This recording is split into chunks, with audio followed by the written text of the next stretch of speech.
Star Trek Enterprise Season 1, Episode 9, Civilizations.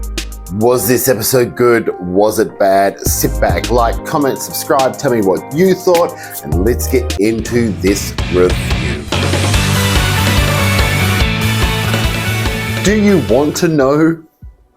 Do you want to know what I think of this episode? I fell asleep 3 times watching it.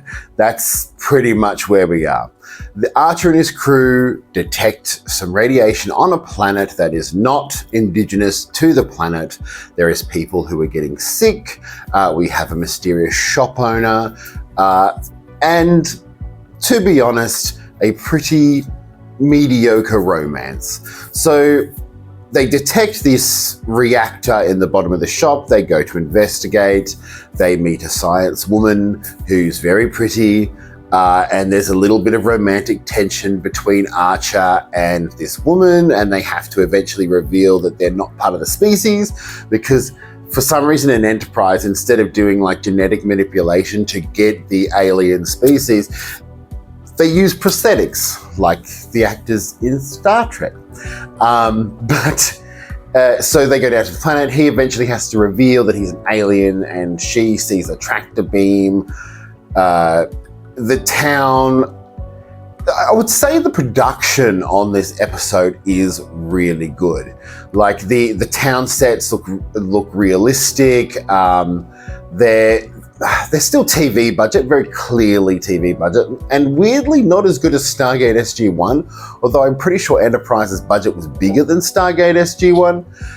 But overall, the budget and the look of this episode was really good. Enterprise had some good stuff. The story is where it lacks. Like, while it's interesting that an alien race is using a planet to mine stuff, and it's affecting the population. Like, the story premise, really good. It's just, I wish the aliens weren't just humans with some bumps on their foreheads. And I wish that the romance, like it's sort of Archer's first proper romance within the series. And once again, Scott Bakula only has chemistry with certain people. And I've said this before, I don't think he's the strongest captain out of all of the captains. That's including the new captains.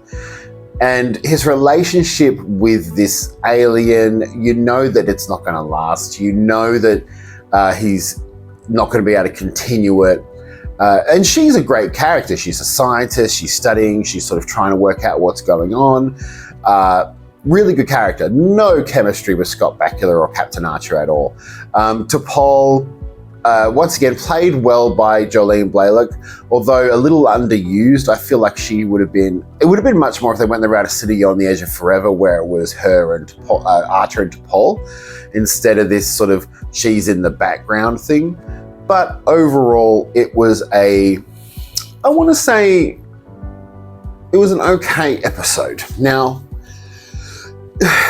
Enterprise Season 1, and this episode in particular is one of those episodes where you see why the viewership dropped off quite drastically. Because, to be honest, it's just a little bit crap.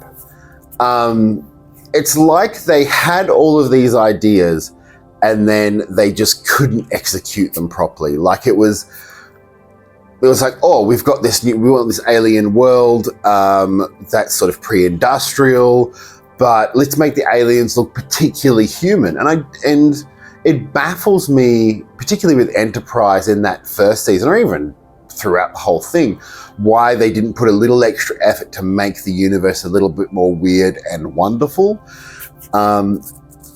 But they just didn't. They really avoided doing anything extraordinary with the aliens. They just sort of went back to the tried and true crinkly foreheads. And it's the biggest mistake they made. And it's not the only Star Trek to do this, but it's certainly after 3 shows that predominantly did that. TNG didn't at the beginning, but became Crinkly Forehead, Deep Space Nine, Crinkly Forehead, Voyager, Crinkly Forehead. And Voyager experimented a little as well. They did like Species 8472, they had the dinosaur aliens. Like they did try and move a little bit further. But Enterprise should have been the one that sort of explained the universe is amazing and wonderful. And what we're treated to is like a time travel episode where they go back to see humans. Like it's nothing particularly special. And the performances in this first season, it's obvious that they haven't quite got their characters down. I think Jolene Blalock is very much trying to show a Spock influence in this first season. She's very much trying to be like Leonard Nimoy, and she was a big fan of Leonard Nimoy anyway, so it sort of makes a lot of sense. But I certainly think that, and once again, all the other characters sort of a little underused. The Archer romance is the thing that they're pushing in this episode, and I think it's because they're trying to go for that Captain Kirk motif, and it doesn't work with Archer because Archer isn't swashbuckling or charming and I don't mean not charming, like he's a sweet captain, but Captain Archer just didn't develop any real personality until the third season of Enterprise, and by then, late second season. It's almost like they didn't know what to do. And it's one of those, like, Rick Berman and Brendan Braga have said that they were pretty burnt out after doing all of the Star Trek that they had done. And this episode is, once again, one of those episodes that's a bit, you can see they're burnt out. They've shown that while they have interesting premises, they just don't know how to execute it anymore. And I think also, Star Trek at that time had become so restrictive because they've been writing it for so long. So they just stuck to tried and true formulas. And they ultimately stop what's going on. They ultimately have to leave. Like, it's nothing super duper special in this episode other than using the larger sets. And I'm sitting there thinking, and I'm going, do they reuse these sets at any point? Or, like, as far as I can remember, they literally don't show this set again. So why not, like, Stargate SG-1 had a set in season 9 and 10 they reused all the time. But for some reason, Enterprise didn't really do that for location sets. And I think also it's important to, I don't know, it's important to have the environment feel very real, but with this it felt like they put all this effort into the set, but then they didn't have enough time to sort of use it in interesting and fantastic ways. There's a part of this episode where Archer and the science lady, and I don't even remember her name, that's how bland her character was. Archer and this science lady are hiding in a corner waiting for these people to come and pick up these crates of radiation-y stuff. And they're sitting directly under a street lamp. Like, it is bright. It is a bright place to be hiding. And I'm just sitting there, I'm going, why? Why are you, like, you make lighting sets is really important. And I don't know whether it was a 2000s thing or just an Enterprise thing. It might have just been a Star Trek thing, to be honest, because Star Trek didn't really do real lighting until Enterprise maybe started doing it later on. But really, the new show's lighting is important, except for Picard with its lack of lighting. But it was, to me, it was just a really big sore thumb point. I'm like, you're trying to hide. The set's obviously too small. They stick you under a street lamp so you can't, so you see everything. Like, if someone turned around that corner and saw them sitting there, they'd be like, what the fuck is going on?